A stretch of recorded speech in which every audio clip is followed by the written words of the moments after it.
السلام علیکم۔ بسم اللہ الرحمن الرحیم۔ قال رسول اللہ صلی اللہ علیہ وسلم افضل الذکر لا الہ الا اللہ محمد رسول اللہ۔ کلمہ طیبہ اسلام کے عظیم کلمہ، اسے کلمہ ثابتہ بھی کہا گیا ہے، شجر طیبہ بھی کہا گیا ہے۔ قرآن شریف میں اللہ تعالیٰ فرماتا ہے کلمہ طیبہ کی مثال اس شجر کی طرح ہے جس کی جڑیں قائم ہیں، جمی ہیں مضبوطی کے ساتھ، اور اس کی شاخیں آسمانوں میں ہیں۔ مطلب یہ ہے کہ اس کی جڑیں مومن کے سینوں میں ہیں اور اس کی شاخیں جو آسمان میں پھیلی ہوئی ہیں مومن کی نیکیاں ہیں۔ مطلب جب اسلام کا ماننے والا ایک مومن کلمہ طیبہ پڑھتا ہے تو اس کی فرحت، اس کی خوشی، اس کے دل میں جو میسر ہوتی ہے، اس کا ایک شجر اس کے نام سے جنت میں لگا دیا جاتا ہے، اور وہ نیکیاں جو آسمان میں ڈالیوں کی طرح پھیلتی ہے اس کی نیکیاں ہیں، اور اس نیکیوں سے ساری کائنات روشن ہوتی ہے۔ کلمہ طیبہ کے دو حصے ہیں، ایک ہے لا الہ الا اللہ، دوسرا ہے محمد رسول اللہ۔ ایک ہے لا الہ الا اللہ، دوسرا ہے محمد رسول اللہ، جس کا معنی ہے، پہلے حصے کا معنی ہے لا الہ الا اللہ، اللہ کے سوا کوئی عبادت کے لائق نہیں۔ یہ کلمے کا جو پہلا حصہ ہے ہمیں مقصد حیات بتاتا ہے، زندگی کا مقصد بتاتا ہے کہ ہماری زندگی کا مقصد کیا ہے۔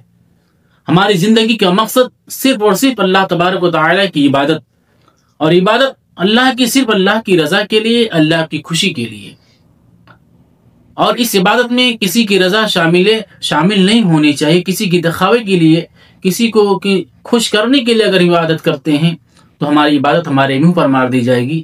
ہمارا مقصد حیات، ہماری زندگی کا مقصد صرف اور صرف لا الہ الا اللہ، یعنی اللہ کے سوا کوئی عبادت کے لائق نہیں۔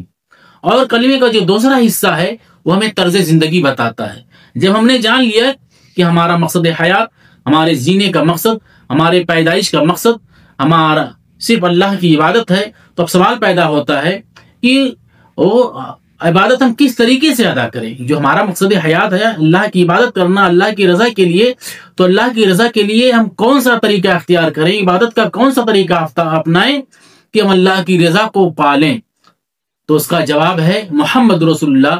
اگر تم مقصد حیات کو پانا چاہتے ہو، اللہ کی رضا کا حصول چاہتے ہو، اس مقام کو حاصل کرنا چاہتے ہو کہ اللہ تم سے راضی ہو جائے، محمد رسول اللہ، محمد رسول اللہ، محمد جو اللہ کے رسول ہیں، ان کے دامن کرم سے وابستہ ہو جاؤ، ان کی محبت کے چراغ کو اپنے سینے میں جلا لو، تم کامیاب ہو جاؤ گے۔ اور یہی طرز زندگی ہے محمد رسول اللہ کا اسوہ حسنہ، حضور کا زندگی کا مکمل طریقہ اگر ہم اپنی زندگی میں ڈھالتے ہیں، زندگی کے سانچے میں ڈھالتے ہیں، حضور کے طریقے کو ہم اپناتے ہیں، اور حضور کس طریقے سے کھاتے تو اس طریقے سے ہم کھانا کھاتے ہیں، حضور کس طریقے سے پانی پیتے اس طریقے سے پیتے ہیں، یعنی حضور نے جس چیز کو حلال کہا اسے ہم بھی حلال گردانیں، جسے حضور نے حرام کہا اسے ہم حرام سمجھیں اور اس پر عمل کریں، تو یہی ہمارا طرز زندگی ہے۔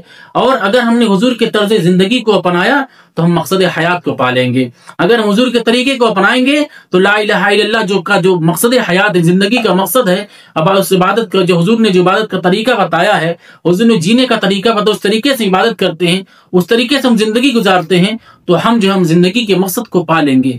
تو لا الہ الا اللہ ہمیں جو ہے مقصد حیات بتاتا ہے، تو محمد رسول اللہ ہمیں طرز زندگی بتاتا ہے، اسلوب زندگی بتاتا ہے، زندگی کے کامیابی کا راز بتاتا ہے، زندگی کس طریقے پر، کس راستے پر چلائیں کہ کامیاب ہو جائے، وہ محمد رسول اللہ کے اسوہ حسنہ پر جب عمل کریں گے تبھی ہم کامیاب ہوں گے۔ تو میں کہہ رہا ہوں کلمے کے دو حصے ہیں، ایک ہے لا الہ الا اللہ، دوسرا ہے محمد رسول اللہ۔ دیکھو اس میں دو حصے ہیں، پہلے حصے میں بھی 12 حرف ہیں اور دوسرے حصے میں بھی 12 حرف ہیں۔ 12 حرف یعنی لا الہ الا اللہ کے 12 حرف، محمد رسول اللہ کے 12 حرف کو جب ملاتے ہیں تو 24 حرف بنتے ہیں۔ اگر کوئی بندہ کلمہ طیبہ کو 24 گھنٹے میں ایک مرتبہ پڑھتا ہے، لا الہ الا اللہ محمد رسول اللہ، اس کے 24 گھنٹے کی گناہ اللہ تبارک و تعالی معاف فرما دیتا ہے۔ قربان جاؤ اللہ کے فضل و کرم پر اور محمد رسول اللہ کے دین پر، اس اسلام پر، کہ اگر ہم